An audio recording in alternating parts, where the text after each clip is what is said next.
mixeur la de mixeur la de gis nga mixeur bu yanj bi macha allah gis nga mixeur bu yanj bi xoolal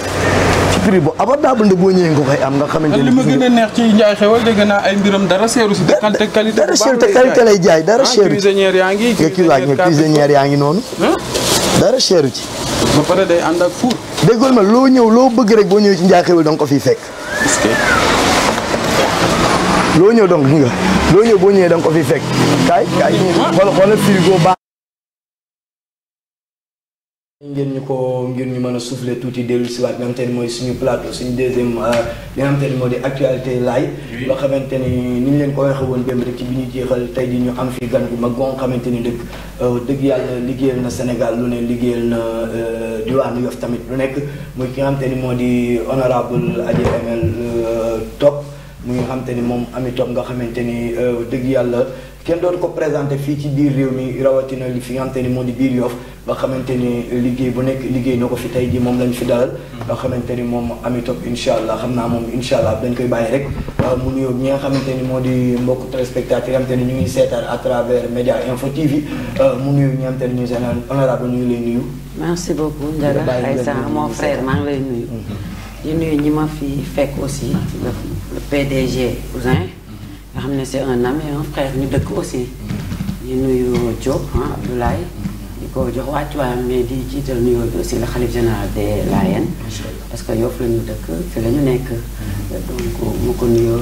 teg naa nuyoo Yoff yëpp ci loxoom moom ba tànk yeeg ñëpp kilifa Yoff yëpp ñu koy teg ci loxoom di nuyu waa Sénégal mais aussi di nuyu ñi nga xamante ne ñoom ñooy membre mouvement Cap sur l'avenir bi nga xamante ne c'est au niveau national. macha allah ñu ngi lay jaajëfal bu baax honorable tey jii mu nekk loo xamante ne lu am solo la dëgg yàlla c'est pas évident ñu invité la rek nga bàyyi sa yitte yëpp ñëw uyu si ñu la ciy jaajëfal bu baax a baax bu la neexoon doo répondre ci invitation bi kon bu ñu la invité fii pour ñu waxtaanee lépp loo xamante ne rek jëm na ci société bi muy lu koy jagal ci fànn bu mu mënti doon rek tey jii boo ñëwee uyu si ñu dañ lay jaajëfal bu baax di am reconnaissance ci li nga xamante ne geste bi nga xamante ne def nga ko su ko defee rek xam naa dañuy dugg li nga xamante ne mooy suñu waxtaan ci première fi nga xamante ne fii laay duggee ak yow rek tey jii Cap sur l'avenir lu ko tax a jóg ak kañ nga ko créé ak kañ nga créé. merci beaucoup Ndiaga Aïssa donc avant tout xam nga tey mooy le 1er octobre. boo xoolee ni ñu soloo sax. octobre rose donc mois la boo xamante ne dañ ko jagleel ñi nga xamante ne dañu yore feebaru cancer. waaw ku ñu ci wax rek di ne ñu ngi seen ginnaaw. donc di leen ñaanal ñi ma dal yàlla fëgg seen bopp. mais aussi di demander femmes yépp un peu partout au Sénégal ñu dem dépister wu. parce que c'est important chaque année bu ñu ko mënee def bilan dem dépister wu xool parce que bu ñu ko teelee gis sa jàngoro bi yaakaar naa dina sauver des vies donc ma ciy lancer appel aux femmes mais aussi di waxaale ne xale yi nga xamante am nañ 9 ba 15 ans am na benn comment dirais-je kii bu ñu leen di defal pour les enfants de 9 à 15 ans donc am na benn je sais pas kii bu ñu leen di defar donc ñu bàyyi ci xel bu baax peut-être dina ñëwaat sama xel. Inch'Allah. Voilà donc di dépistage. waaw ñu defar les enfants de 9 à 15 ans. pour que ñu protéger leen ci li nga xamante ne moom mooy cancer. loolu am na solo voilà jigéen ñi donc Ndiaga Aïssa merci ba ma posé si Cap sur l'avenir dama ciy sawar. parce que c'est un mouvement boo xamante ne créé nañ ko depuis daaw. donc yaakaar naa ku xool suñu ay archives di nga gis ne depuis l'année dernière sax don de fourniture bi ñu doon def Cap sur l'avenir moo ko organisé woon donc daaw ñu defoon ko fii mu nekkoon 8e édition donc créé nañ ko depuis daaw donc ren ñu ñëwaat gën ci yaatal parce que dañ koy créé peut-être mën nañ ne c'était au niveau de Yoff ñu waxtaan see kilifa yu bëri mais waxtaan si ak ay kilifa yu yoo xamante ne xam nañ leen ñu ngi ànd ak ñoom ñu d'accord ñu créé ko di ko doxal bi ñu koy doxal nag depuis daaw dañu commencé woon am benn pause ndànk-ndànk mais bi nga xamante ni gis nañ ne tey jii war nañ mën a taxaw wala leadership féminin bi manqué na parce que boo xoolee au niveau du Sénégal Aïssata Tall Sall moo fi nekk mag la Aminata Mbengue Ndiaye mag la ay dëmbooj mi jiite DER mag la donc ñooñu dañu wane seen taxawaay ci politique absolument donc moo tax Anta Babacar bi mu fëlee 1 an sax dafa commencé am tur parce que jigéen juy def politique am leadership national dafa manqué Sénégal donc ñu ne pourquoi pas donc ñun aussi ñu taxaw lancé si lañ taxawee lancé wu nit ñi fekk si ñu fi nag ñu ànd ak ñoom ba partout au Sénégal mais ñu commencé ko fi ñu dëkk muy Yoff parce que nag ku laal laax jaay laax lekk donc Yoff lañ dëkk donc ñu nekk li ci def liggéey bu am solo donc di wax rek que ne créé nañ ko depuis daaw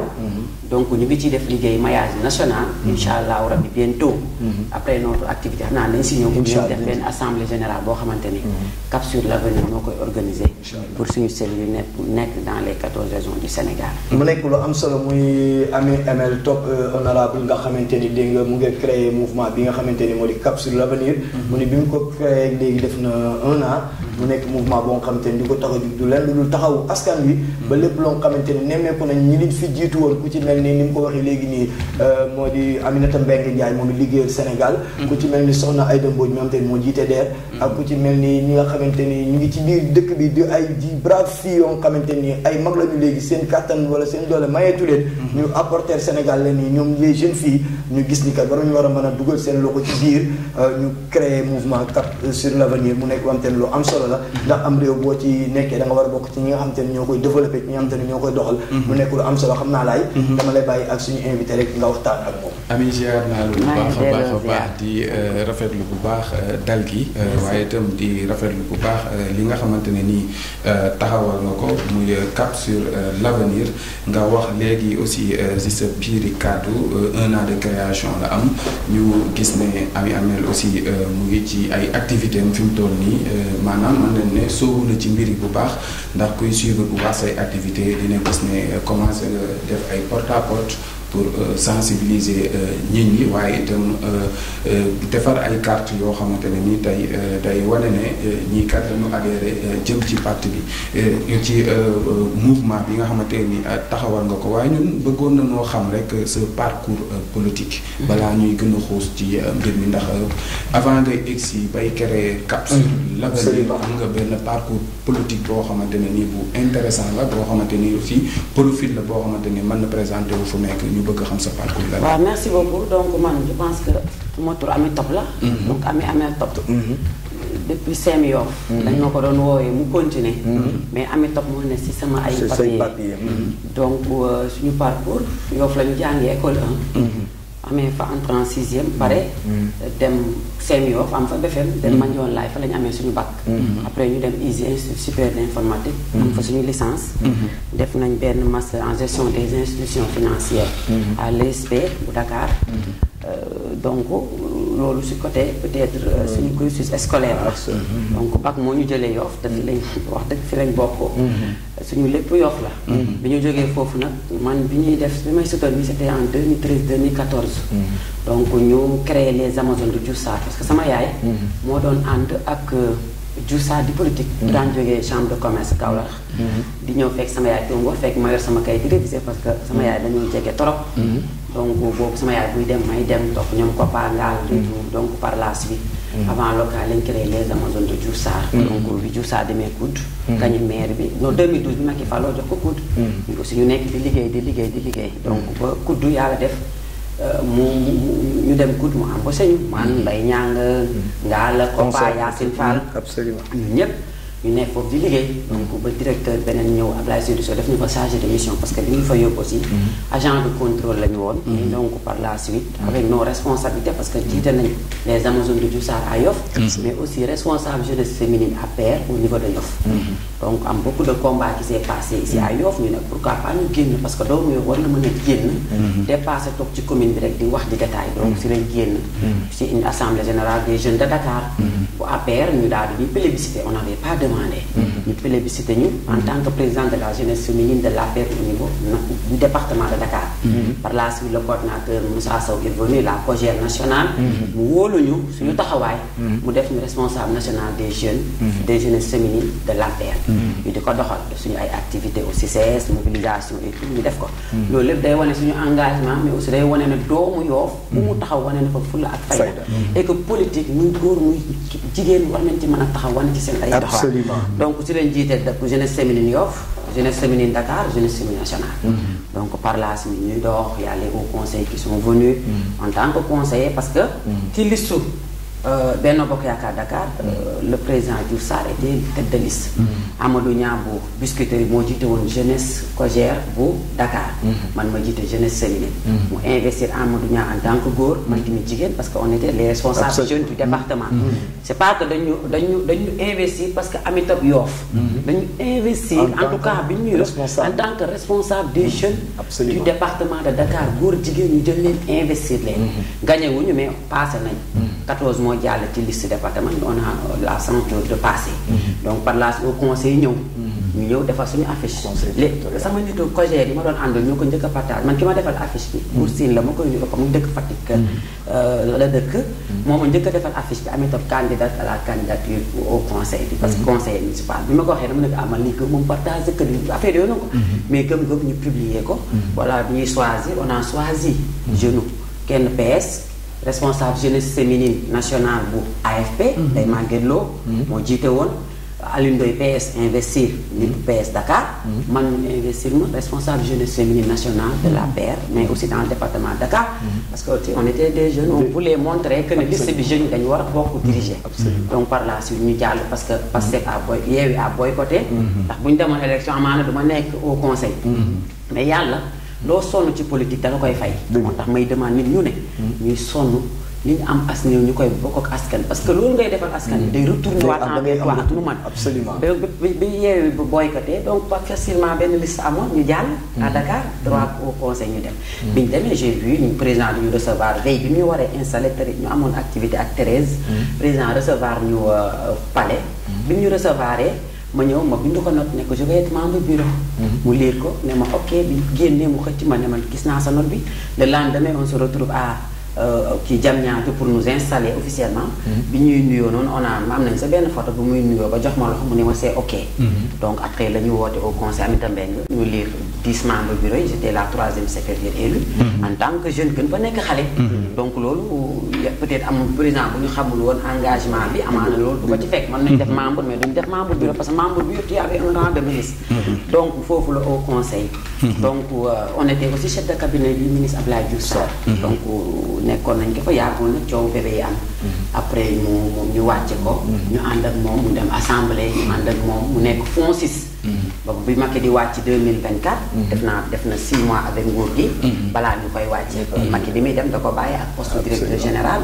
ba bi ñu koy wàcce def na 6 mois financé nguur gi pour muy soog a wàcc. donc loolu mooy suñu carrière def nañ stage aussi ASECNA. ñu amee suñu DTS. papa góor a sama papa moo koy ñaan yàlla na yërëm ko taala moo nekkoon foofu. donc def nañ suñu stage ASECNA. donc voilà suñu kër président loolu la. jàng nañ te ñu ngi continuer jàng. parce que danga ko am na yu ñu manqué te incha allah dinañ ko renforcer en tant que. donc Diop je pense que sama méthode politiquement. loolu mooy sama li nga xamante ne moom mooy kii bi. sama carrière je suis présidente aussi de l'ASC bi ma nekk fii nii en tant que Ndoye Dioufène. def naa premier mandat bi ñuy def AG dañoo reconduire aussi pour ma diriger ko. merci beaucoup Ndiaye sa yaakaar naa parcours bu riche la wax. waaye itam gis nañ ne Cap sur l'avenir benn at la amagul gis nañ programme yi nga xamante ne nii yaa ngi koy def lépp lu jëm ci wàllu solidarité rawatina programme bi ngay waajal muy wàllu jëm ci wàllu fourniture scolaire yi peut-être balaa ñuy jeexal émission bi dinañ wax ci édition bi nga xamante ne nii moom lañ jëm je pense que c'est le 4 et le 5 si je ne me trompe le 3 ak le 4 bala ñoo àgg foofu rek ñu laaj parce que tamit mbir mouvement boo créé mu def 1 an ci 1 an war nga tirer bilan nga xool ci 1 an yi tey jii lan nga mën a teg ci table loo nga xamante ni Cap sur l'avenir ci 1 an yi nga xamante ni existé na ko lan la fi liggéey ak lan la fi def loo nga xamante ni tey jii lu positif la bon comme ni ma la ko waxee rek donc c'est depuis l'année dernière ñu créé ko te képp kuy kilifa yëgoon nga ko ñu ngi ci doon liggéey donc biñ ci liggéey nag peut-être def nañ suñu bëri parce que Amitok mënoo ko séparer ak Cap parce que man maay présidente mouvement Cap sur l'avenir donc boo jëlee ici à Yoff bi ñu nekk on était au pouvoir on a financé des gens si DER bu nañu yoruñu di financer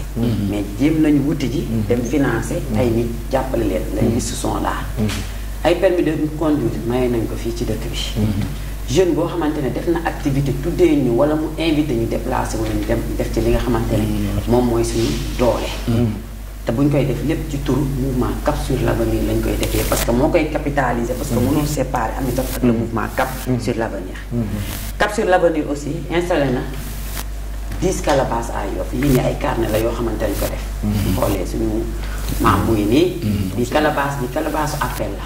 noonu la ñu amee calebasse tabaski. wala calebasse Korité. te dañ ko installé Tongoor Ouest Foire Ndioufène fi nga xamante ne moom mooy côté mooy daa maye ma koy remercier bu baax. Sicap Line aussi Khady ñun ñoo ko installé suñu calebasse. donc ñun on a des actions yuy def parce que jigéen lañ te bëgg nañ jigéen ñi aussi si nga xamante ne moom lañ mën a jàppale mooy fexe leen dajale boole leen wutal leen ñu formaliser wu bu ñu formaliser wu ko xool naka nga leen mën a jàppale. donc installé nañ des calebasses. Cap sur l'avenir def na ko. emploi des jeunes joué nañ ci. parce que on est au coude. peut-être on a nos relations. dinañ demander nit. mu may ñu. wala ñu wax bu ñu mayee 2 3 postes ñu jox ko ay waa Yoff. am na ay waa Yoff ba tey ñu ngi liggéey université Anta Diop. grâce à notre leadership wala suñu taxawaay. donc Cap sur l'avenir bi ñu ko créé ba pare ñu ngi def liggéey yu am solo. et je pense que ne comme ni nga ko waxee. li ñu bëgg a def yëpp bind nañ ko ci 6 axes yi nga xamante ne teg nañ ko muy soutien ak solidarité moom yaakaar naa ne kenn du ko jaay Amitote autonomisation des femmes c'est les calebasses absolument loolu des calebasses jigéen ñi ñu ngi xool naa dinañ ci ñëw ci formation bi ñu leen war a defal bu weesoo loolu les jeunes parce que jeunes yi tey l'escolarisation des filles tey xale yu jigéen Yoff ñu ñëpp ñoo dëkk Yoff bàyyi nañ jàng amuñu encadrement nan lañ leen war a encadrer nan lañ war a accompagner ñi nga xamante ne ñu ngi ci yoonu jàng peut-être amuñu ay moyens nan lañ leen war a jàppalee ba tey ñu mën a dem jàngi ci dans de très bonnes conditions sans que ñu am ay problèmes donc on a fait beaucoup de choses ci kaw ak ci suuf mais instant bi dañuy continuer di ko def sur nos activités balaa le lancement de notre mouvement Cap sur l'avenir donc Ndiaga Aïssa pour dire on a fait beaucoup d'activités à Yoff et c'est au niveau national donc c'est au niveau national les gens sont en train de faire des activités te incha allah rabbi lépp ñu ngi koy jël en image en vidéo pour que bu ñu def suñu lancement bi incha allah ak ñi ñu seeteeg ñi ñu gis danañ mën a ñëw def ko film présenter que ne mouvement Cap sur l'avenir dañu ko créé ba tey lii ak lii la fi def solo mu nekk lu am solo parce que 1 an d'existence ku ko def war nga war a mën a tirer bilan boo nga xamante ni nii di nga teg ci loxo nit ñi ni lii kat bi ma créé nangam fi ma toll nii lii laa fi liggéey mu nekk bilan boo nga xamante ne macha allah quoi qu'on puisse dire lu positif la ñu la ci ñaanal bonne continuation ñaanal yàlla li nga ci bëgg lépp yàlla na ko yàlla defal laay ma ci yokk rek parce que xam ngeen ne am na benn patronage bu waa CC di organisé donc bi ñu approché en tant que mouvement dem nañ à travers Baye Ousseynou Libaas Laay Baal Medoune Fall dem nañ accompagner leen te bi ñu fa demee wuñ fa dañ yëg rek dem mais jàpp nañ ci donc ñi nga xamante ne gis nañ image par la suite dem nañ rejoindre jàppale leen donc ñun suñu objectif sa day nekk si au niveau de la commune wala national mooy que tey képp koo xamante ne tey yaa ngi def dara te kenn jàppalewu la wala tey l'administration communale les acteurs politiques jàppalewul la ñun aussi ñu dem peut-être bu ñu demee def geste les gens dinañ ñëw pour accompagner ñooñu nga xamante ne ñooy kii Rafi bi passé ñu jox attestation de reconnaissance yaakaar naa ku deful Yoff dara duñ la defal yooyu noonu te ay activités yoo xamante ne ñun ñoo leen koy jàppale dinañ accompagner donc Ndiaga Aïssa xam nga ñu lépp lu ñuy def bu ñu ko doon wax du ñu fi jógee mais daal on est en train de faire te li ñu def aussi dañ koy fàtte jubluwaat ci yeneen yi nga xamante ne moom moo la ci kanam Ndiaga Aïssa ñun ñoo ko déggandoo parce que comme ni ñu ñëwee ci parcours bi mu doon parcours bu am solo di itam loo xamante ne ni lu mat a bàyyi xel la du ñu wax parcours te waxuñu ambition politique te itam balaa ñuy wax ambition politique au niveau national dañuy wax au niveau local ñu bëggoon xam balaa ñuy ñëw après peut-être dama la koy teel a wax ñu ñëw si sa relation ak Abdoulaye Diouf Sarr comme ni nga ko waxee léegi balaa ñu siy ñëw nag bëgg naa ñu ñëw ci ambition politique yi ba pare dafa am lu mu ko bëgg a laaj mouvement bi c'est politique ou apolitique c'est politique c'est politique ok tu peux avancer là d'accord léegi ñu bëggoon xam say ambition politique au niveau de Yoff non ambition moom ñun mënaguñu ci wax parce que lu jot yomb te aussi ñeme nañ fi ñu jëm donc lu jot yomb ñeme nañ fi ñu jëm donc on est en train de massifier d'installer des responsables au niveau des quartiers mais aussi au niveau national pour le mouvement Cap sur l'avenir on sera dans tous les quartiers de Yoff Jàmmalaay ba Termineur Kër Limaam bu Youssou Diène ba Kër Limaam on va installer des responsables je dis pas des cellules parce que cellules yi dafa des fois dafay am danger les gens prennent ami topp Ousmane Ndiaga ay sax jox ma sa carte d'identité mu ñëw remplir fiche bi c'est 20 personnes 30 personnes mu ñëw jox la ko boo ñëwee installation même boo amee 15-20 personnes ñuy installer comité sont les autres donc looy def na nga ko gëm donc ñun dañ ne tey suñu mouvement képp koo xamante ni gëmoo suñu vision gëmoo li ñu bëgg adhéré si vraiment jarul ngay bokk wala ngay xool diw pour adhérer donc ñun on est en train d'installer des responsables dans les quartiers de Yoff on est en train d'installer des leaders dans leur localité au niveau national parce qu'on veut créer d'autres amitop yu jigéen on veut créer d'autres leaders yoo xamante ne peut-être ay d'autres leaders quoi ay góor ci ay yoo xamante ne tey si seen ay communes dañ doon des responsables taxaw parce que fii nii ku fi toog nga defoo politique yaa ngi tardé dañuy waxtaan politique autrement mooy lan social jege askan bi di waxtaan ak ñun dox bul bañ ko la xas man suba su may dugg ko ñoom ñu koy waxatee mbengeen wala nga ko damay dem ko ñoom Ndiaga Aïssa wala daal dama naan Ndiaga Aïssa carrément dama bu ñëw jaay la sama mouvement capture l'avenir il faut adhérer Ndiaga Aïssa bu adhérer baax na bu adhérer mu am l'essentiel le message est passé et que kër googu bala ma fay génn peut-être dinaa am koo xamante ne convaincre naa ko fa donc ñun suñu vision mooy wala fi ñu jëm xam nañ ko mais li ñu toll ni c'est sur la massification mu ngoog voilà mu nekk lu am solo laay mais man fi ma bëgg ñu ñëw fa rek mooy mbir moo gis dafa am tàmbali am cëslaay di dem di màgg ndànk-ndànk tey jii ami topp tëbul tëb rek nekk ami topp am na fu mu jaar am na ku ko tungoom ba moom tey jii li mu man ko tey jii sa parcours politique tey jii kan nga jàpp ni yow tey jii nii moo la aidé tey jii nii ba lépp loo xamante ni tey jii réussir nga ko ci sa parcours politique ak ci sa vie tey jii bu ma la posé woon question ne la Ami Top tey jii yow kan moo la tungoom tey jii ba tey jii nga yëg si fii ba mën a am li nga am tey jii nii loo may wax. ku ma tungoom yàlla suñu borom kun fa yàqul. moo ma tungoom mais yàlla wàcc jox kenn am na fu mu jaarale ay. waaw Ndiaga sa merci si question bi am na yoo xamante ne moom vraiment peut-être bu dee. beneen débat ngeen ñu woo. dinañ ci ñëw. duma ci ñëw. mais dama ne suñu borom moo ñu tungoom. ak suñu gëm-gëm. suñu engagement. tëdduñu di nelaw. nekk conseil ville de Dakar. tëdduñu di nelaw. nekk au conseil. on s'est battu. absolument donc suñu volonté. suñu gëm-gëm suñu engagement moo ñu yóbbu fi ñu yóbbu tey. léegi nag. les relations. ñi ngay àndal yàlla moo koy def. boole laa diw. nga jàppale ko. mu jàppale la. nga taxawu ko mu taxawu la. mais bu fekkente ne tey fi ma yegg si. à part yàlla sama gëm-gëm moo ma fa yeggale. là je suis d'accord avec toi fi nga àgg sa gëm-gëm moo la fa àggale mais jàpp naa ni tamit yàlla wàccul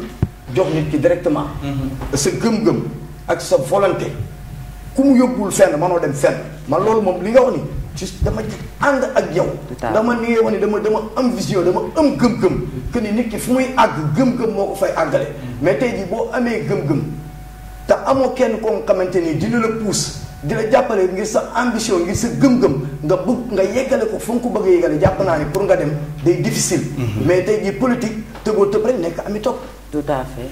tëboo tëb rek nekk Ami Top. am na tey jii foo nga xam ne jaar nga fa tey jii nii ba li nga am nii nga am ko ci sa gëm-gëm dëgg nga jaare ak buur bi subhanahu wa taala jàppale la mais wàcc jox la am na fu mu la jaarale. mais wax naa ko kii bi ne ma première question bi ma posé mooy Ami Top sa jaar-jaar.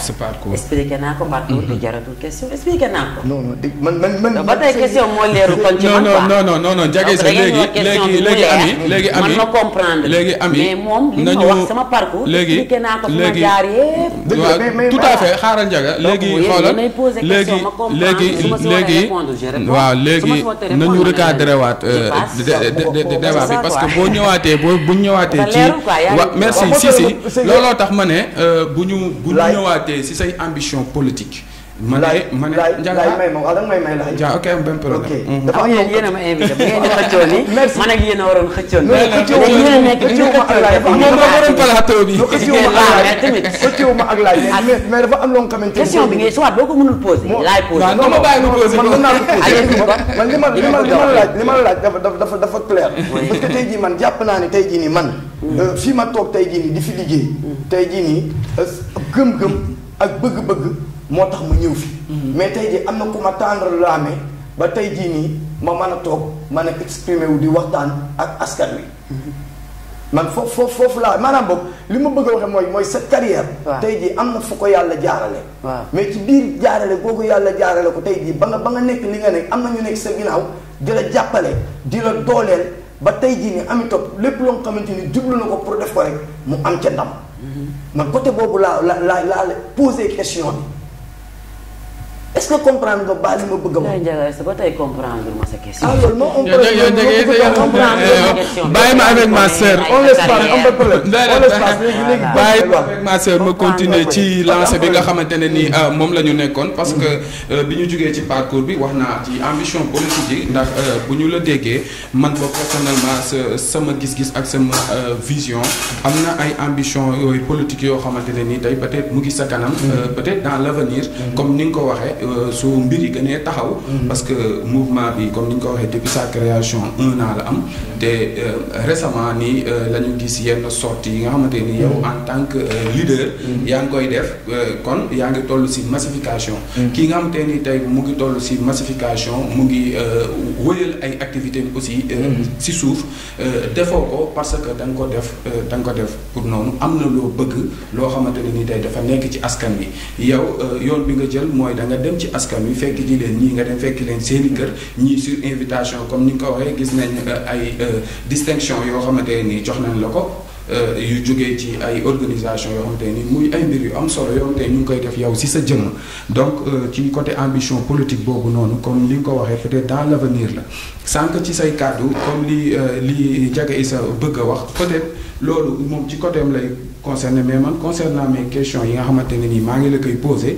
si sànq si sa biir kàddu dañu wax sa diggante ak Abdoulaye Diouf Sarr nga ne ca début ba si sa diggante ak sa wéyjur bu jigéen la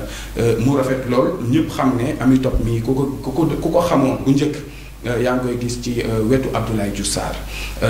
récemment aussi comme ni nga ko xamee ñu gis ne taxawal na parti tuddee ko Renaissance waaw mu tuddee ko Renaissance républicaine suñu réew au début ñu si doon gis Ami Top Ami Top mais à la fin gisatuñu Ami Top si activité yi parti bi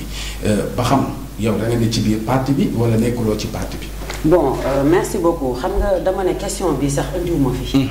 parce que aussi bu ñuy wax dañuy waxtaan mais comme débat la. mënul ñàkk. parce que ñun ñëpp Yoff lañ dëkk. xam nañ ce qui se passe lii raam lii kii moo tax dafay sama bëgg question. muy leer. pour que man may mën a répondre muy leer. gisoon nañ ma ci parti nga toog yow yaa ngi ci parti bi. yow mii Ablaye. yaa ngi ci parti bi. moom mu ngi ci parti bi.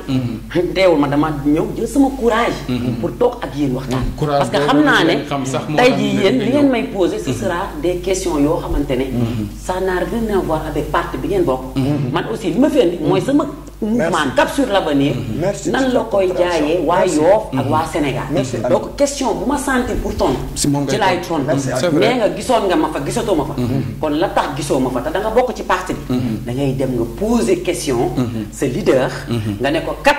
lan moo tax Ami Top nekkatul ci parti bi. parce que xam nga ne yaa ngi ca groupe ya. on m'a retiré sama yaay on a retiré tous les responsables nationaux yi ma fa dugaloon. donc li tax ñu retiré leen. da ngay dem toog nga laajte ko parce que malgré que nag tey émission la. mais fa ngeen bokk.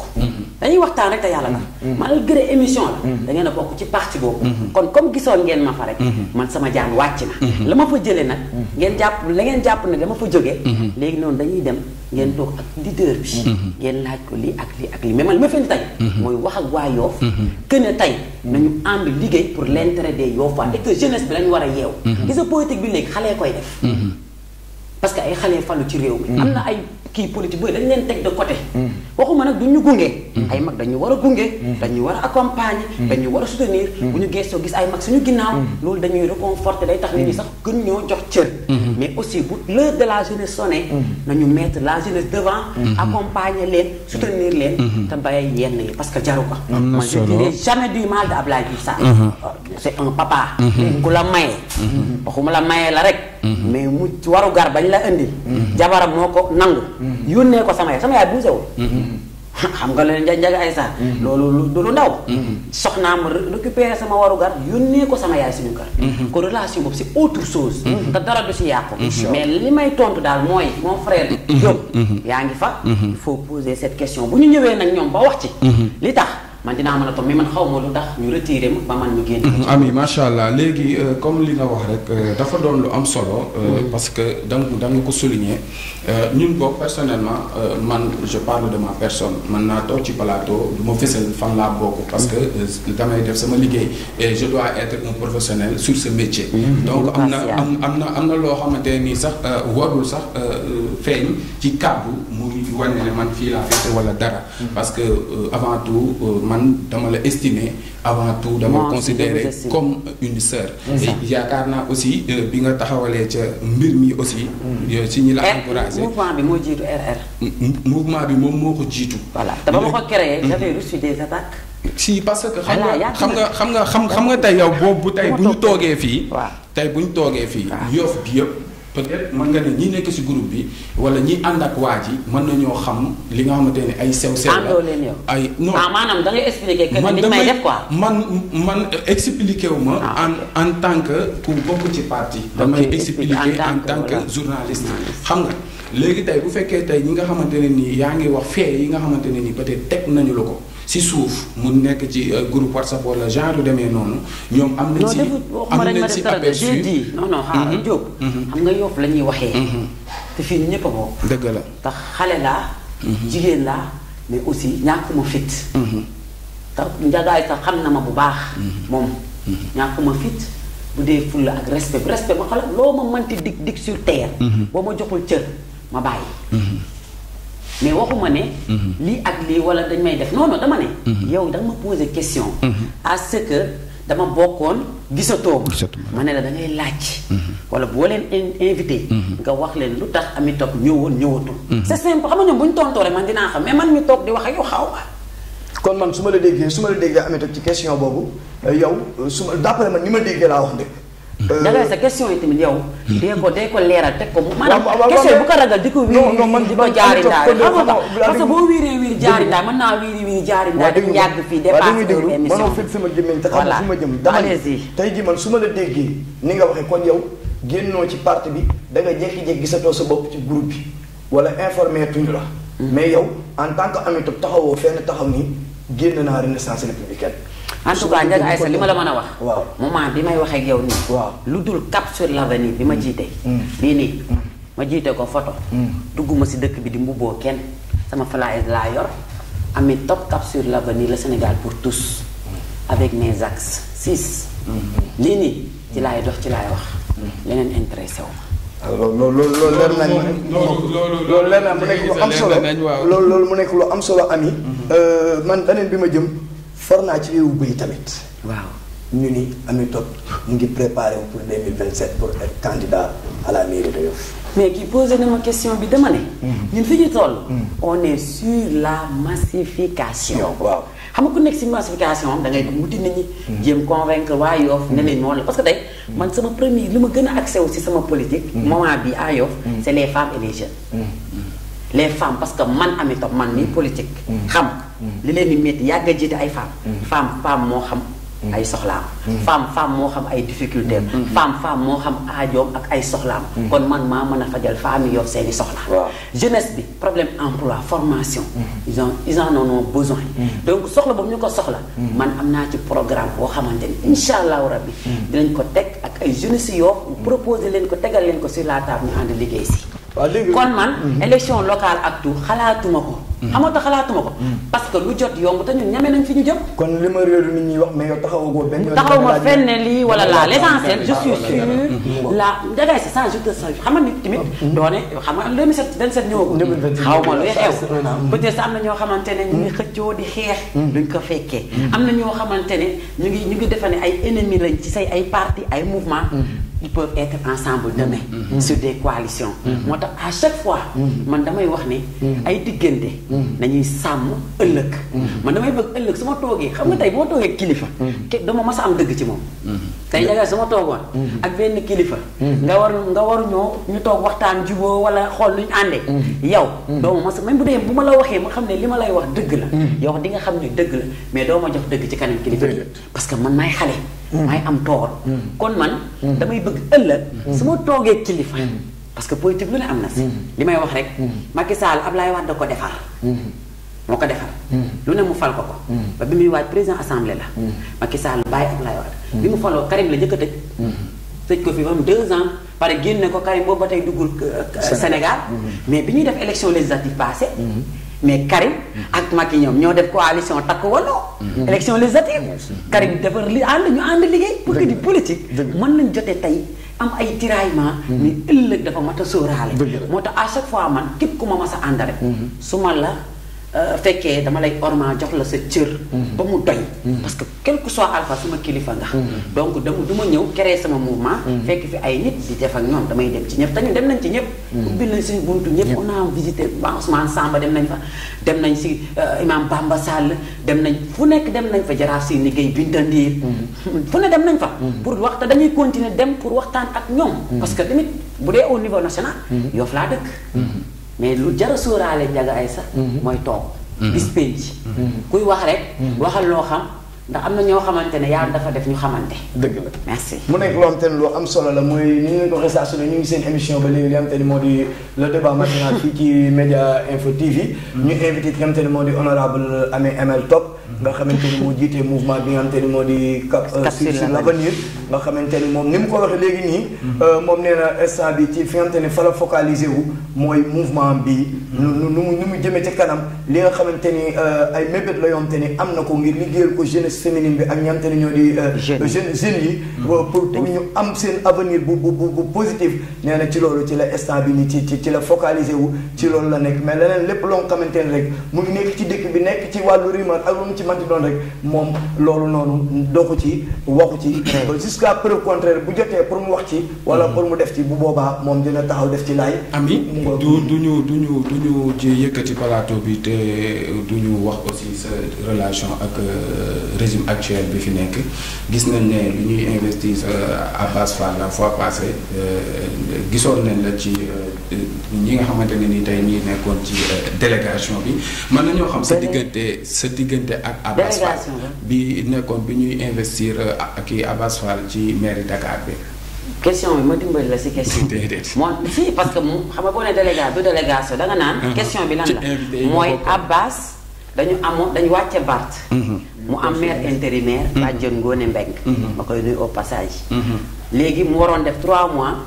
mu romb sax def na presque 9 mois. donc moom. quel que soit alpha dañu waroon dem élection. parce que il est dans l'inégalité. maanaam ci li mu ne. c'est pas légal. donc élection dafa war a am. ba leneen jóg.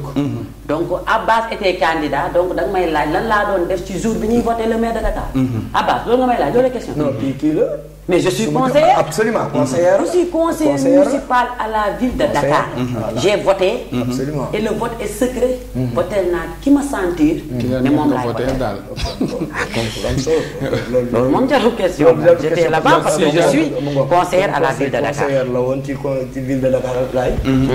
ba tey balaa ñuy jeexal rek ñu ñëw ci benn question dañu constaté récemment aussi si réseaux sociaux yi loolu peut-être ça ne concerne pas Yoff wala dara ñi nga xamante ne nii tey moom mooy ay militants APR ñu lay accuser d'achat de conscience pour le compte d'Abass Fall. loolu nga ci wax xam nga sant yàlla.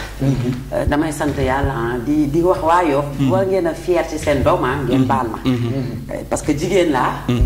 mais su ma demee wax dëgg fa yàlla ba. on est 100 conseillers à la ville de Dakar 100. téeméer lañ téeméer. ab partenaire demoon. ay nitam ñi ko gëpp ñëwuñu. donc y avait Abass Ngone Mbeng ak waa PUR bi Daouda Ndiaye ak Sey ñu nekkoon candidat. Abass à 49 voix. Badiane Ngone à 30 voix. mu gagné Abass gagné. mais boo boolee Pastef seeni 13 ak coalition ñoom bi ñu àndal. ils sont 23. donc 26 personnes yi may Abass ndam yépp. maanaam 26 personnes yi yokk ci moom. nekk ñu ne opposition la nekk ci li ñu wax. ñu may Abass ndam. man képp man condong. ñu dima ci attaqué. naan maa def li non sant yàlla war na ma. te Yoff war nañoo fier ci seen doom. macha allah léegi sama dernière question avant may bàyyi ak Ndiaga Issa Ami Top en tant que présidente Cap sur l'Avenir. non daaw de tey moom dafa question yi grave la yor daaw de tamit baal ma nag man sa jigéen la ama njaga sax moom bu may yërëm di wéere xam nga di jaari ndaar yi njaga moom la njaga day wiiri di jaari ndaar yi ba pare question bi sax xam nga nag man sama waay la dañ bëggante ñun ñaar vraiment dama ko respecté xam nga dafa ma respecté daal cër bi la moo tax yenn question yi da koy bëgg a wiiri mais daaw Ablaye moom day dóor carrément ah mais daal que tamit baal ma jigéen non man moo xam nga rek comme li ma wax nii rek dama bëgg bu Ami Top demee duñu ko wiiri dinañu invité benn élément boo xamante ne nii mu ngi nekk ci renaissance non non bu leen invité day mel ni concurrence woo leen ñeneen mouvement parce que y a d'autres mouvements yóbbu non non déedéet Ami xoolal gis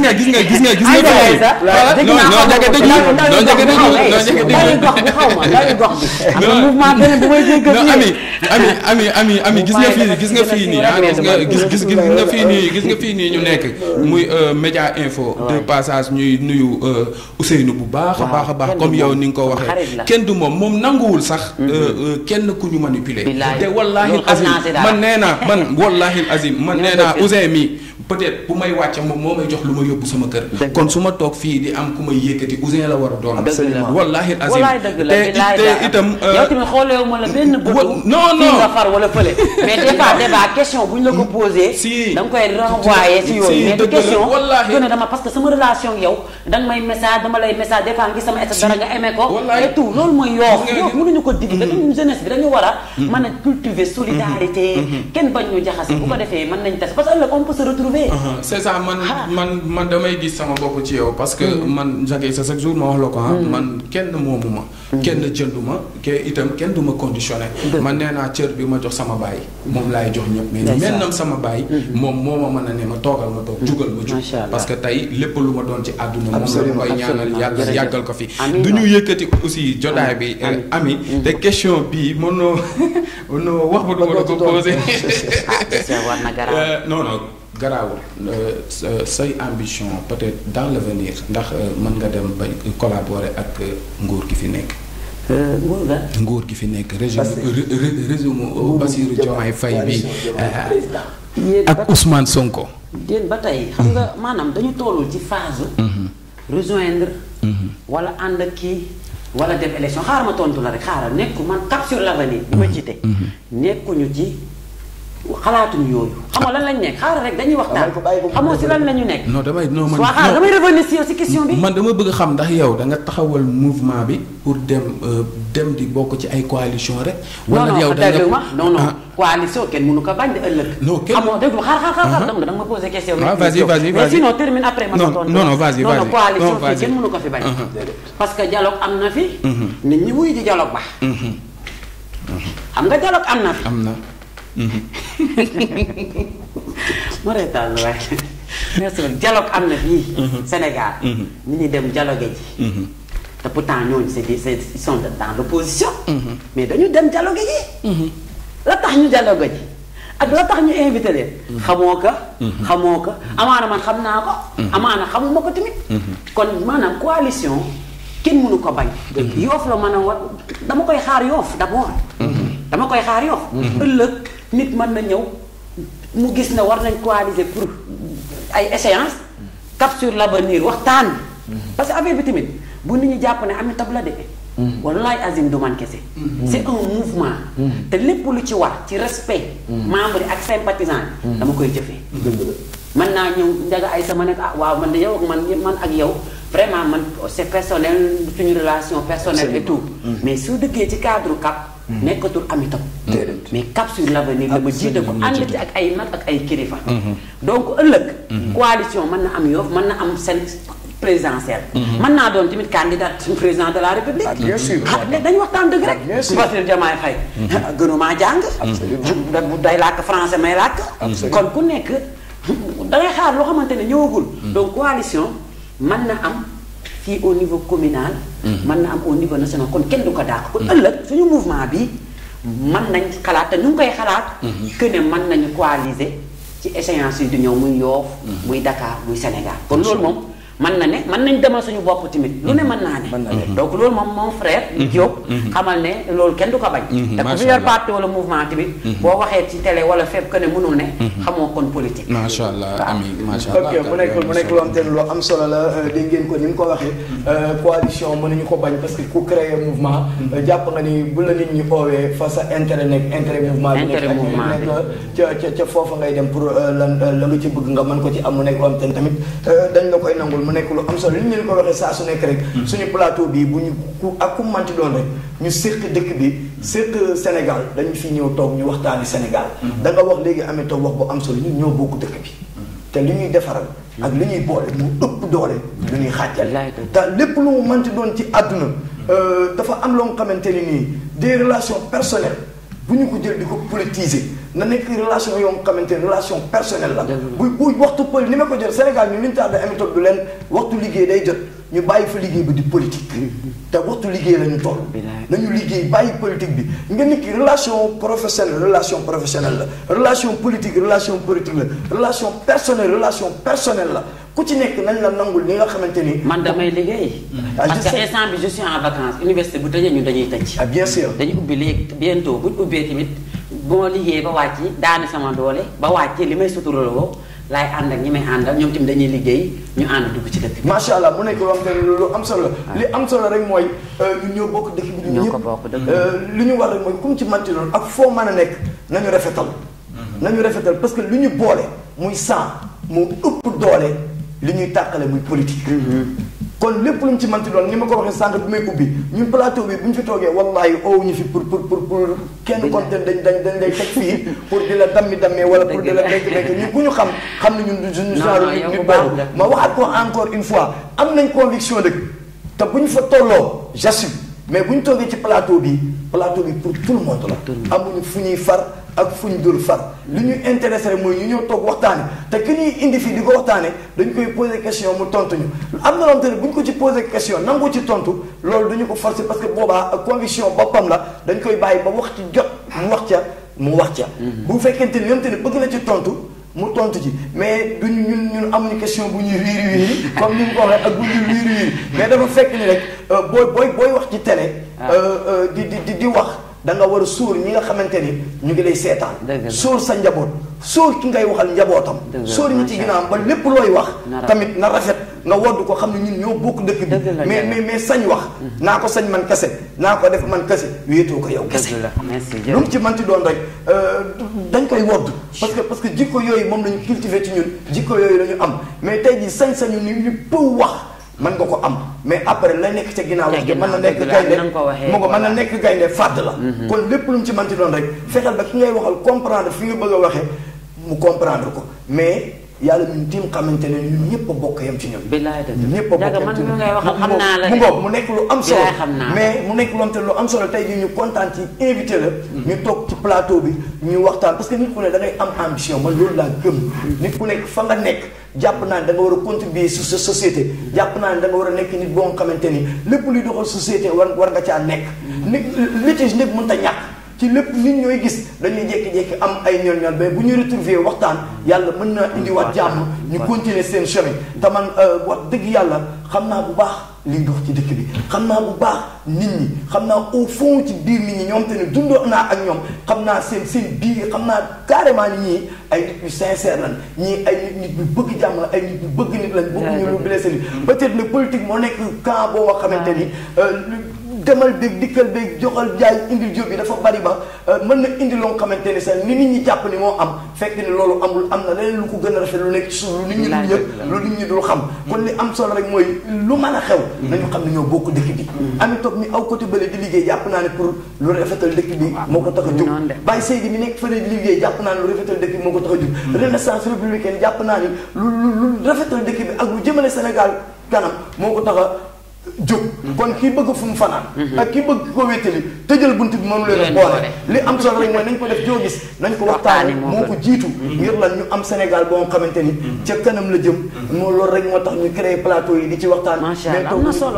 taw ñu pour damm kenn wala pour yëkkati kenn wala ba ma dammee sax yaa may voilà yow soo ma dammee yaa defaraan wax ji kon li am solo rek dañuy di soit li nga xamante ni moo di cap sur l'avenir bu mel ni tey jii nii am na loo xamante ni yéen a ngi koy waajal programme bi nga xamante ni ñu wax nan lay demee. voilà merci beaucoup bu ngeen gisee peut-être ni ma solo xam ngeen ne octobre rose la ñu nekk. tey mu commencé ma leen ci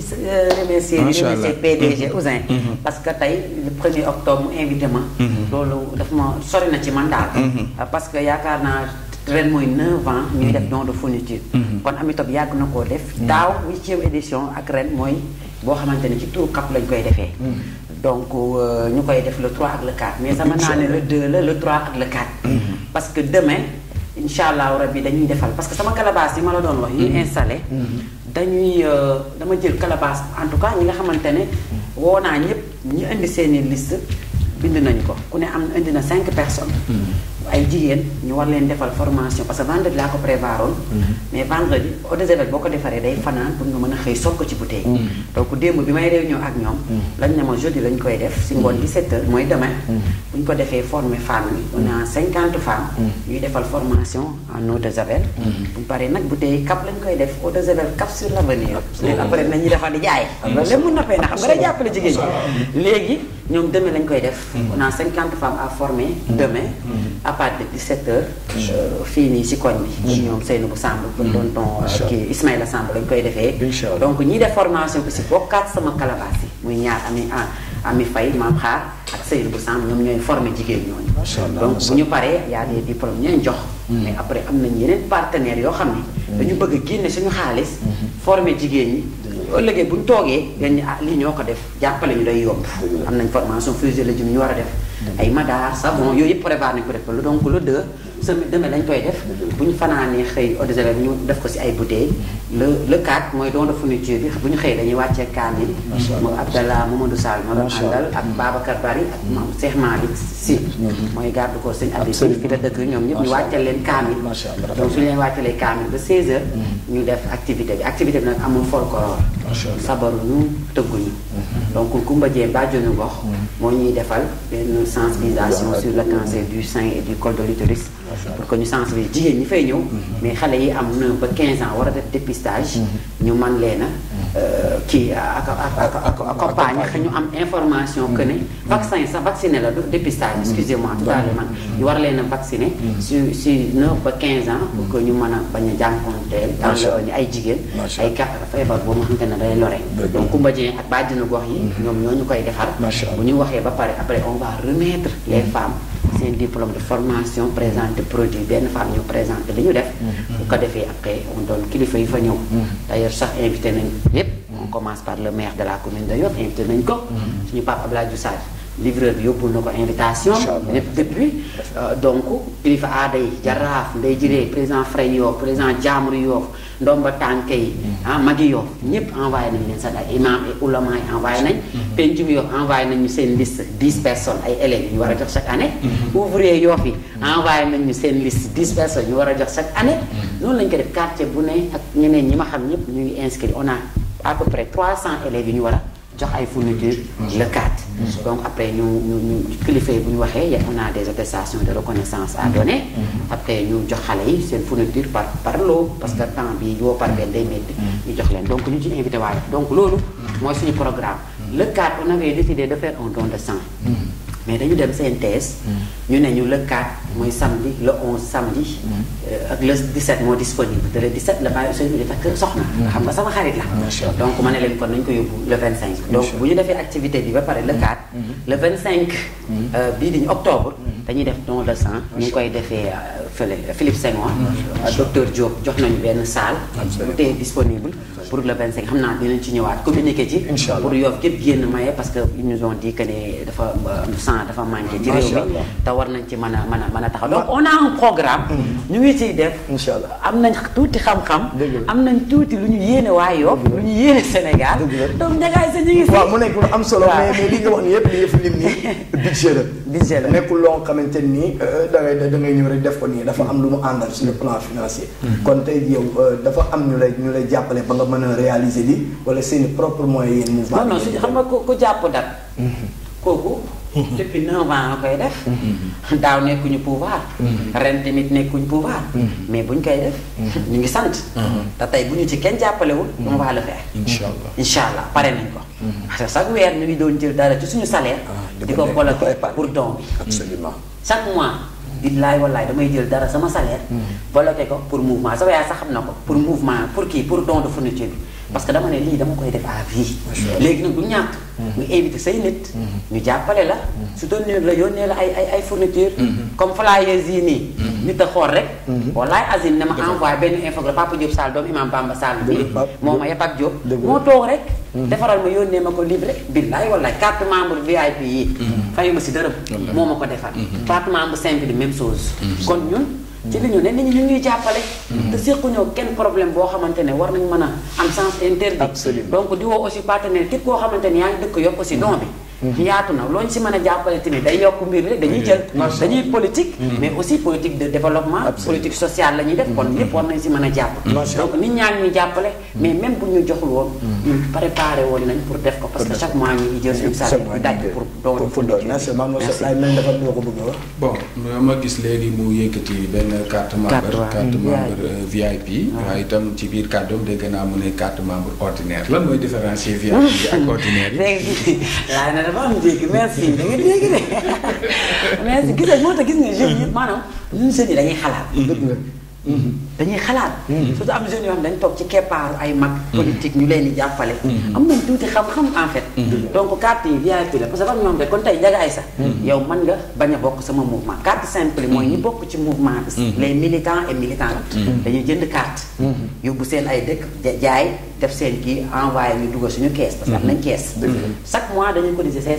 2000 la woon ma wàññi ko ba 500 parce que dëkk dafa métti chaque mois les membres de notre mouvement au niveau national dañuy cotiser 500 francs donc lii Ndiaga Aïssa tey war naa koo jaay benn jaay na yow Ablaye Diouf benn jaay ko PDG Ousseyn xamoo tax day wane ne carte sympathisant la mooy ami toog dañ koy soutenir ci li nga xamante ne moom lay def au niveau du question membre nga mais sympathisant nga dëkkandoo nga partenaire nga bëgg nga tey ëllëg kat bu taxawee nga ne amoon naa si makkaat parce que tey je peux être président de la République du Sénégal de mais gars yi sa tey boo ñëwee ma war la def un Farba Ngom voilà yéen nañu waxtaan ba njëkk non voilà ma def le ministre mais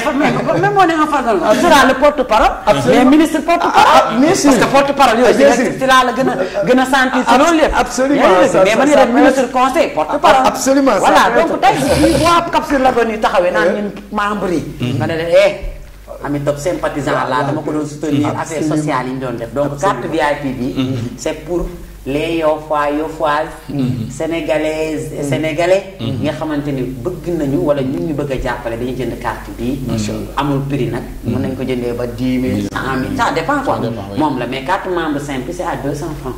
moom lañ koy jaay à tous nos membres donc mu ngi génn na aussi dama ko fàtte mais génn na après naa envoyé kii inchallah donc ci loolu lañ nekk donc mooy différence ñaaru carte yi quoi am nañ ay fiches 20 personnes ku ko am ñu tuddee ko fiche de comité mais man monté wu ma comité parce que Yoff dafa doy waar même tam bu koy nit ñeen di def ngay def day mel ni tendance te gis nga Ndiaga Aïssa dama ko am solo amul solo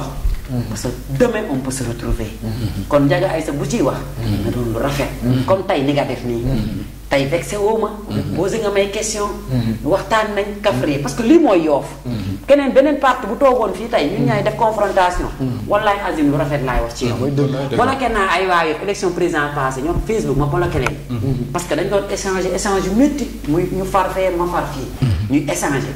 dama leen bloqué bi élection yi jaar laa leen débloqué parce que moo tax dama doon bañ à chaque fois waa Yoff may am ak moom même buñu faroon ñuy tiraillement xëccoo et bàyyi Seydi rek ma koy nuyu au passage laa xawoon na sonal ba monsieur le maire moo xawoon naa daa sonal ba xaw ma mere mais après on s'est retrouvé Yoff la donc mu ngi noonu daal mu ngi noonu donc on a des cartes de membre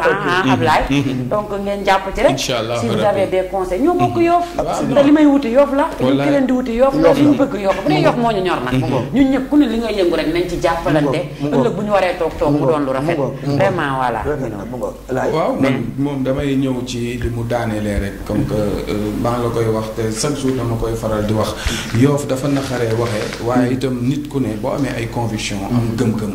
am loo xamante ne nii waxoo ko pour nit ñi dégg ma wala waxuma pour yëkkati sama bopp wàccee kenn wala waxuma ngir wàccee kenn ngir yëkkati man si man am na loo xamante ne boo ko xësee ba mu nekk ci yow rek nekk na ci yow muy gëm-gëm muy conviction ak lu mu mën a doon man j'ai de bonnes relations avec le maire actuel Seydina Issa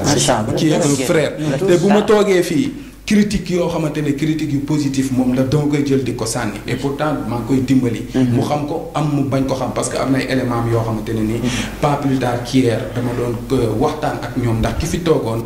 te mu jiite li nga xamante ne nii moom mooy couverture maladie universelle bi mu wax ju am solo jëmale ko ci ñoom kon yoon la ñoom aussi ñu génn pour leeral parce que askan bi ñoom ñoo leen fi teg te tey bu ñu demee ba secteur bu mel ni santé am problème bu toll noonu ñoom ñu toog ne plus de 14 millions la leen waa mairie bi yoreel ba ñu foree ci d'après ñun suñu ay ressources yoo xamante ne ni jot nañ ko am ci guddi gi ñoom bi ñu ne 14 millions 45 millions xoolal loolu léegi waa mairie ñoom ñu ngi xaar rapport d'activité pour mën a débourser xaalis boobu pour fay ñii ñu ngi laaj xaalis mais parewuñu pour joxe rapport d'activité donc là y a problème Yoff nag Yoff rëy goo xamante ne ni naqari naa réglé tey parti bi wax na beneen parti bi génn parce que ñun ñi nga xamante ne nii ñun ñoo leen fal war nañoo mën a kat am lu leer 10 000 personnes yi nga xamante ne nii maire bi jël na leen engagement tey bu kii bi doxul ñoom duñu mën a dem faju ji taa itam dina affecté ñi nga xamante ne nii ñoom ñoo doon fayal seen bopp te maire bi jëlu leen en charge donc daay gi du demee benn côté rek fépp lay méttee kon laaj na ñu toog autour d'une table waa maire bi aussi ñu waxtaan trouver terrain d'entente loolu benn kii la woon rek bu ñu bëgg kii balaa may ñëwaat ci suñu invité bi nga xamante ne nii tey moom mooy Amy Top di kontaan bu baax nag ci moom ci dal gi ci ouverture bi aussi waaye aussi ci li nga xamante ne ni tey mooy engagement bi mu jël Yoff nag comme ni ñu ko ñëpp waxee rek ci loo mën a nekk rek il faut ñu wax wax moom mënul ñàkk il faut ñu wax ñun nag ñi nga xamante ne nii ay porteurs de voix lañ dañuy wax nit ñi di ñu déglu war nañoo wax loo xamante ne nii aussi luy defar la waaye tam lu dara loo xamante ni luy féewale la aussi bu ñu toogee ci plateau comme ni ñu ko waxee nga dëkk Yoff ma dëkk Yoff Ndiaga Issa dëkk Yoff keneen ak keneen dëkk Yoff bu amee loo xamante ne nii peut-être gis nañu ko wala ak lu mu mën a doon rek wala ñu dégg ko bëgg si ay leeral fii la ñu ko mën a leerale mën nañ ko wax sans ñu offensé la man yow aussi mën nga ñu tontu sans nga offensé ñu loolu moom mooy tey wane ne tey yaa ngi ci yoon boo xamante ne ni tey ku la pousse nga dem ñun aussi ci encouragement yi ngeen ñuy jox ak déglu bi ngeen ñuy déglu moom mooy wane ne ñun li ñuy def ñu ngi ci yoon bu baax bi Ndiaga Issa yaakaar naa ci côté boobu noonu la ñu fay taxawee rek yaa xam nag Amy Top sportif la parce que moom moo jiite équipe yi nga xamante ne ni suñu dernière partie yaakaar naa sport la moom dinañu si gunge dinañ ci waxtaan ak moom ci loolu mu nekkoon loo xamante ne lu am solo la muy suñu invité ñi Amy Top nga xamante ni kenn la ci koo xamante ni dëgg yàlla mu ngi nekk nit boo xamante ni mu ngi participer ci développement wu Sénégal rawatina fi ñu nekk ci diwaanu Yoff nga xamante ni depuis mu copte doon homme politique ba léegi nii fa mu ngi nekk nit boo xamante ni lépp lu ko war diggante ma askanam rek mu ngi ci nekk di ko dox mu ngi ci nekk di ko jëf ngir lan Sénégal jëm ca kanam Yoff jëm ca kanam ndax loolu moom mooy taxawaayam kon na ñëpp jàpp ne rek bu ñu ko invité fii mu ñëw mu créer mouvement wax dëgg yàlla li ñu mën mooy encouragé ko parce que tey jii képp ku ni damaa jug taxaw ngir jàppale jeunesse bi moo xam jigéen moo xam góor ngir jàppale suñu yaay yi ngir si li ñuy yëngu ñu mën ci gis seen bopp seen njaboot gis seen bopp rek jàpp naa loolu dañ ko war a saluer dañ ko war a jàppale pousse ko mu jëm ca kanam parce que tamit ñun ni ma ko waxee ñëpp ñoo bokk dëkk bi képp ku jug ngir liggéeyal dëkk bi rek dañ la war a taxaw jàppale la ngir nga jëm ca kanam ndax loolu mooy doxal dëkk bi lépp loo xamante ni day indi jàmmaarloo lépp loo xamante ni day indi féewaloo ngir yàlla war a suuli dëkk bi fi ñu toll nii yow fi mu toll nii laajul loolu yow fi mu toll nii ak kilifa goo mën a doon ña nekk ak yow di la jàppale li ñu la mën a dimbalee mooy lan ñu fexe stabilité am ci réew mi ñu fexe stabilité am ci dëkk bi ñu fexe yow sa conscience tranquille yow kilifa gi ba li nga bëgg a liggéeyal sa réew li nga bëgg a liggéeyal sa gox nga mën a am xalaat yu baax maanaam am courage du dem doxi ko mais tey jii boo bëggee lijjanti sa réew bëgg a liggéeyal sa réew bëgg a liggéeyal sa gox te saa yoo ñëwee ñuy tegal la problème yoo xamante nii amul c'est utile li nga bëgg a def fi nga bëgg a àgg pour nga àgg fa day métti day difficile kon li am solo rek mooy képp kenn ci ñun ñëpp nañu xam ne dëkk bi ñoo ko bokk te lu dul jàmm billaahi jàmm ko gën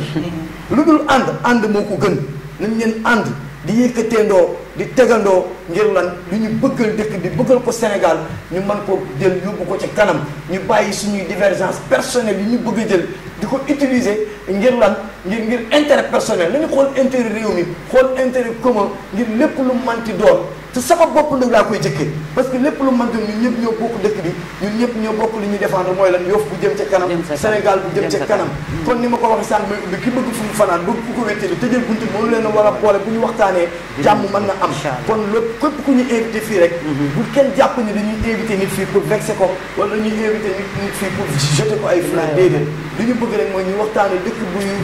jag te bu kenn xaar ci njagay sax muy invité kenn fii pour di ko damate wala pour di ko yàq déedéet ku mu ci manti doon bu ñu la invité dinañ la poser ay questions ne dinañu waxtaan ak yow ci li ngay liggéey dinañu waxtaan ak yow ci li nga xam te ni moo concerne dëkk bi mais duñu teg fii kenn fii ci plateau bi di la damat wala ñu di la wax leen loo xamante ne da lay vexé wala ñu lay jeter ay fleurs dañu ñëw fii pour waxtaan ngir la ñoo bokk dëkk bi loolu rek lañ ci jubloo bu ñu wàccee nag plateau bi nag bu ñu demee ci suñuy conviction de ku ne assumer sa conviction parce que loolu yow la concerne mais plateau bi plateau national la plateau commune bu Yoff la ngir lan fi la situé wu fi la nekkoon problème yi nga xam te ne mu ngi fi ñu di ci jànkonte dañ koy waxtaane trouver ci solution képp ku ñu fi invité rek pour trouver Yoff solution la pour trouver Sénégal solution la mais du pour dàggasante du pour xulloo du pour xeex loolu rek moo taxoon ñuy invité nit ñi ñu ngi xaar ñeneen nit ñi tamit ñu invité leen fii ñu ñëw ñu waxtaan ak ñoom ci lu ñuy yëngu ci secteur bu manti doon moo xam politique la moo xam santé la moo xam sport la lépp lu manti doon rek laal société bi rek ñu ngi xaar yeneen nit bu ñu demee service commercial wala ñu jaar ci DG Ousin dinañ leen invité fi ñu toog ñu waxtaanee dëkk bi xam ne ñun ñoo ko bokk amee anto ñu kontaan bu baax ci invité bi ñu la invité nga ñëw toog waxtaan ak ñun dëgg yàlla bëgg nañu loolu bu ko defee rek dañuy jàll suñu dernière actualité bala ñu laa libéré muy sport ba xamante ni fan yëpp ñu ngi koy waxtaane mu nekk loo nga xamante ni boo fekkente ne am na lu nekk ci yéenekaay yi comme sport nga kii ko ñu doog a ñëw waxtaan ak amité tuuti rek ci li nga xamante ne moo di nawetaan bu Yoff waaw tey moom mun naa nawetaan bu Yoff lañu koy kiiwee mais wàllu sport bi dañu jubal directement au niveau international bi nga xamante ne nii mooy Ligue des champions ak suñu gaynde yi nga xamante ne nii doon nañ si jongante ñoom ñu fës si loolu itam ki nga xamante ne nii mooy Nicolas Jackson point de départ bi la ñu koy waxee maanaam l'heure de la gloire a sonné pour lui parce que démb dugal na passe na muy performance bu rëy boo xamante ne nii Bayern def na ko waaye itam kii di Liverpool Galatasaray bu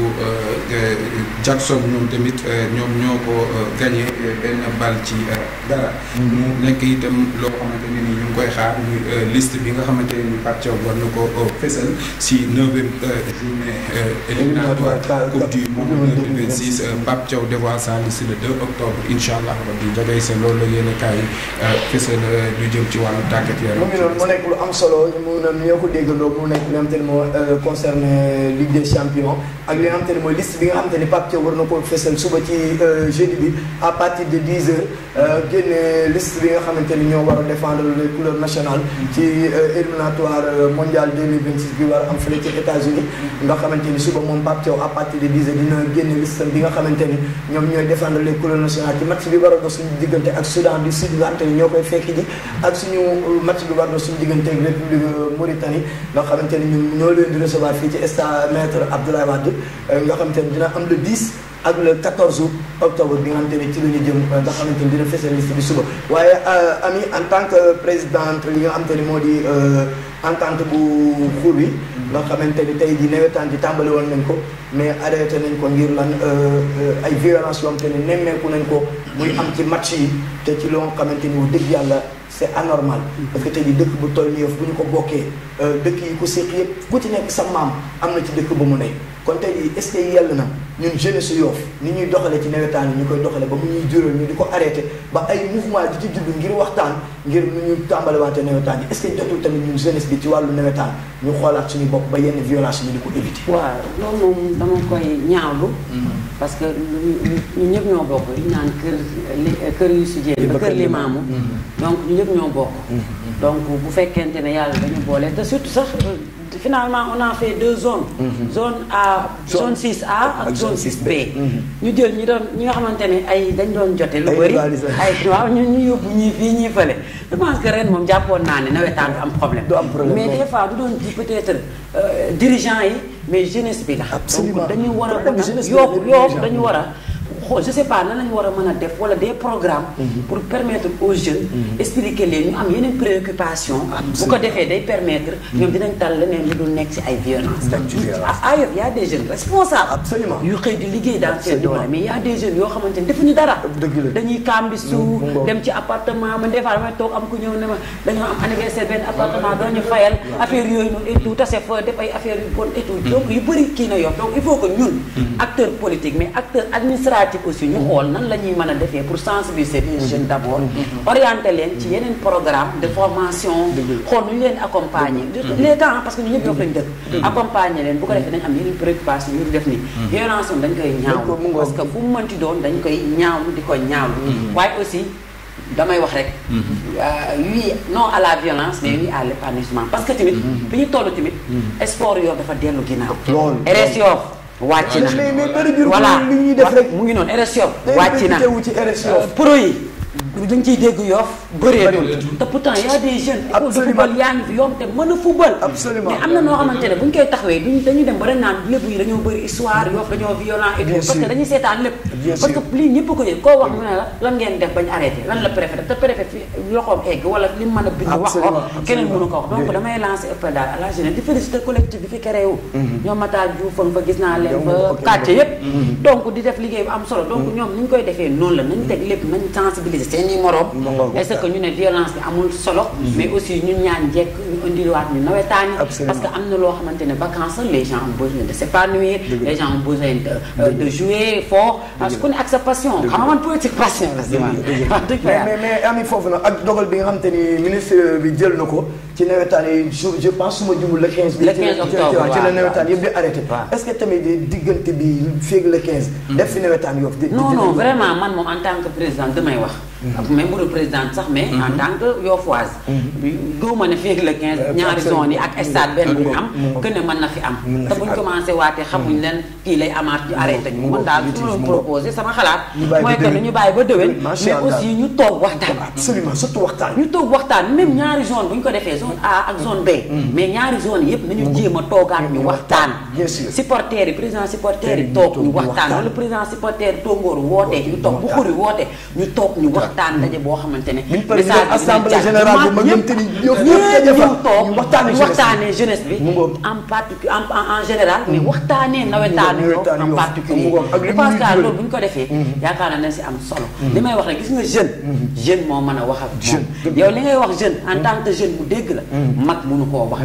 mag ñi des fois baax nañ de damay wax magu Yoff macha allah ñu ngi def lu ñu mën pour que jeunes yi nekk si jàmm Yoff nekk si jàmm et tout mais dafa am fu ñu toll boo xam ne ñun ñooy jël suñu ay responsabilité parce que collectif bi bu si ñëpp jàppee ñu waxtaan préparer ay nawetaan yu déwén yaakaar naa ne liggéey bi ñu bëgg dinañ ko si am résultat que préfet ñu wax ak moom parce que moom aussi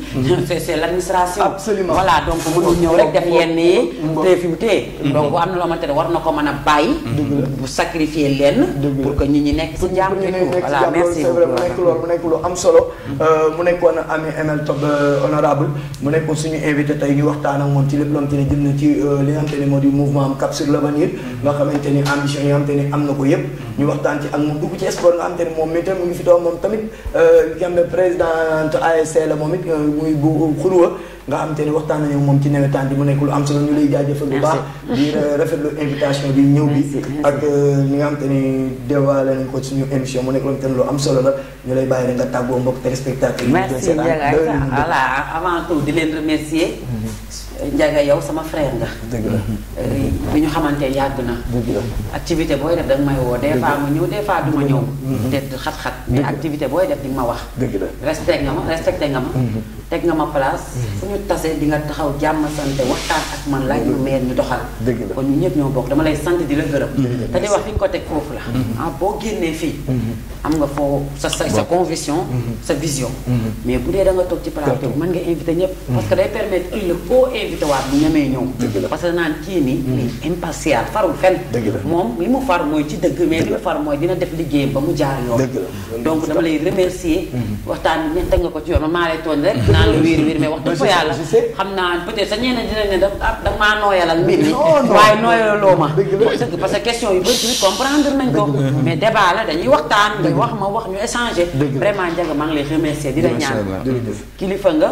ci Yoff xale nga mais kilifa nga fépp foo xamante ne mën nga faa dox jàmm dox ko inshallah parce que am na ñoo mën a waxal inshallah ci côté yëpp nag inshallah xam nga li baax li ma la wax inshallah xam naa la xam nga te xam naa li nga capable te nit ku dëggu nga tamit dëggu dafa am solo te man li may wax rek kilifa muy man muy sama moroom à chaque fois rek de éviter nit di ñëw naan la diw tant que gisoo bul juger wala bul jàppal nit ki loolu te yow à chaque fois bu ñu nekkee dëgg ngay wax ba ma fekk ma toog ci mbooloo même bu ñu ma sewal yow Ndiaga Sy da ngay jël di nga tudd sama tur yëkkati ma te amaana am na loo xamante ne defaluma la ko sax mais loolu mooy cër ak respect ma lay ñaanal di la sant di la gërëm Abdoulaye aussi c'est un frère wax naa ko tout à l'heure ñoo bokk yow on est jeune animosité waru fi am ku ne am nga loo gëm nekk ci tey di la ñaanal li nga nekk nii parce que tu as posé des questions pertinentes questions yu baax nga posé ba pare wax nga ko def nga ko ci yar ak ci teggin posé ma tontu la nga respecté sama réponse du débattre donc vraiment di la féliciter di la encourager di la ñaanal li nga nekk yàlla nga ci dem jëm ci kanam télé bi aussi jëm kanam bu doon télé boo xamante ne day goon comme TFM ak yeneen télé yeneen yëpp yàlla ma parce que aussi bu baax la ma daf ma woo barki démb rek démb ma ne ko d'accord parce que wax dëgg fa yàlla yow bu ñu woowee ak fu mu mënti doon télé bu ñu disponible dañuy ñëw surtout ñu doon dëkkandoo yu am solo bu baax donc maa ngi leen di remercier waa Yoff yëpp mais mention spéciale au mouvement Cap sur l'Avenir au niveau national nag ñu ngi fépp maa ngi leen di sant di leen gërëm di leen wax rek ñu jàpp liggéey waa Yoff ñu ngi leen di woo ci mouvement bi ñu ànd ñu liggéey pour l'intérêt de Yoff mais l'intérêt du Sénégal merci beaucoup merci jaajëf mel ni laay yow tamit dama lay jaajëfal bu baax a baax ci liggéey bu am solo bi nga xam te ni ñu ngi koy àndandoo di ko def fii ci suñu plateau débat matinal mu nekk lu am solo ñu lay jaajëfal ni ma ko c'est pas évident sa suba rek nga yeewu ñëw toog ñu débattre mu nekk lu am solo xam naa dama lay jaajëfal bàyyi la nga tàggoo ñu seetaan waaw am mbégte bu baax rek comme ni ñu koy faral di defee yeewu suba teel ñëw jàkkaarloog ñu ñuy seetaan waaye itam di wax bon rétablissement bi nga xamante ne mooy Soxna Diarra di suñu naataango ñu yàgg bokk plateau bi di ko ñaanal yàlla fëgg boppam waaye itam ñuy souhaiter joyeux anniversaire tous les natifs de ce mois d'octobre rawatina nag ki nga xamante ne nii mooy sama confidente moom mooy la reine du 11 incha allah rabbi xam naa fii laa koy tàmbalee ba le 11 di ko may dédicace ndax kooku dafa sori lool ci man mbégte la lu amoon de bu baax a baax jàkkaarloog honorable Ami Amel wax dëgg yàlla borom xam-xam la xale la comme ni ñu ko waxee doon xale doonul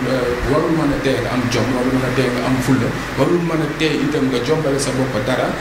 comme ni nga ko waxee rek sa bët yaa ngi ko teg feneen foo xamante ne nii tey c'est au niveau nga dem tey ba jiite réew mi loolu yomb na yàlla na ko yàlla defal ko képp ku ko bëgg itam waaye itam di sant bu baax suñu wéyjur ndax bu ñu toogee tey ba nit mën a seede si ñun lu rafet rek mel na ni ñoom ñoo ko def si ñun ndax tarbiyu say wéyjur ba tey ñu am lu ñu def ci yow loolu yaakaar naa foo toog rek war nga ko sant yàlla te wéyjur bu ne itam ñaan na yàlla bu juree doom jur doom bu muy tiitaroo waaye itam ñaanul yàlla mu am doom bu koy tiitar kon yàlla nañu yàlla def si doom yi nga xamante ne seen wéytu dañ leen di tiitaroo ma jeexalee benn kàddu Serigne Babacar Sy nee na taalibe bu fi ñàkk fayda ba taalibe def la taalibeem loolu yoonu Serigne Babacar Sy nekku si kon nañu am fulla ci li ñuy def am fayda si li ñuy def am gëm-gëm rek ñaan yàlla defal ñu jàmm defal ñu dégg ginnaaw bu ñu defalee dégg bu defal ñu topp jox leen rendez-vous incha allah rabbi suba si suñu dernier numéro de la semaine suba Diarra bu ñëw Ndiaga Sy non kooku moom dimbali ma rek laa mu nekk lu am solo maa ngi koy nuyu c'est ma sœur voilà sama nit la démb rek ñu ngi dégg message WhatsApp mu nekk lu am solo mbokk yi mu ngi noonu li lañ leen indiloon tey seen 3e numéro de la semaine le débat matinal fii ci Média Info TV tey ñu dalaloon si ki nga xamante ni moo di Ami Amel Top nekk responsable nekk présidente li nga xamante ni moo di mouvement Cap sur l'Avenir ñu waxtaane lépp nga xamante ni laal na société bi laal na tamit li nga xamante ni moo di politique ñu waxtaan ci ak moom ñu seqoon ko ak nga xam te ne moo di suñu chroniqueur bu mag bi di Ablaye di jaajëfal ñëpp nag ñi toogoon di ñu seetaan à travers le petit écran ci Yoff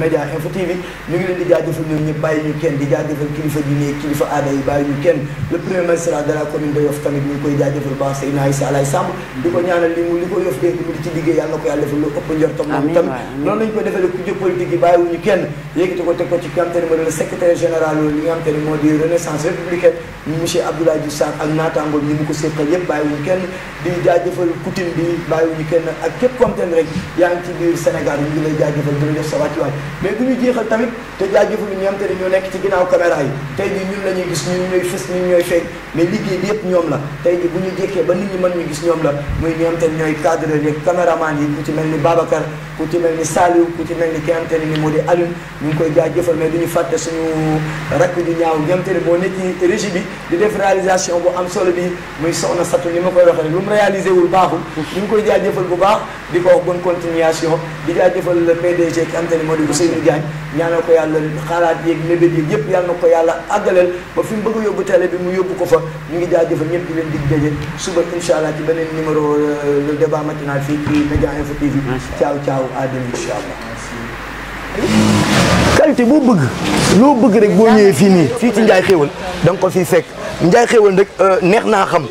ak côté boo mën a jóge rek mu ngi nekk ci angle bi nga xam te ne mooy tali bi jëm marché Janoo ak Philippe Senghor boo ñëwee da nga ko fi am kon mbokk yi lépp lu ngeen doon dem di ko uti ca biti rek su ngeen ñëwee fii ci Ndiaye Xéwal da ngeen ko fi fekk ci prix yu abordable. ku leen bëgg a jot nag da nga leen di oo si 77 167 47 61 boo wootee si numéro boobu am na WhatsApp am na lépp ku leen ci woo rek dinañ la teg ci yoon nga ñëw fii ci prix yu abordable. laay kon ñu dem nga def sa commande. man kay damay dem def sama choix. nañ dem nga yow dafa mel ni climatiseur nga bëgg yow. mu ngi préparé ay émissions yu kii ak samay partenaires. macha allah xam nga ak yeneen émissions yu war a xew ak yeneen débat yu war a xew ambition yi bare na ba pare àndax leen di leen defal ay promotion yoo xam ne amul fenn. am na ay cadeaux. incha allah tout émission bu am na ay appel cadeau. les meilleurs auditeurs yi ñuy woo 5 yëpp am nañ cadeau. macha allah chaque jour. macha allah yaay xaral dinañ leen accompagner. incha allah yox leen damax yéen ba faw ba faw. macha allah donc Sénégal jëm kanam Yoff jëm kanam.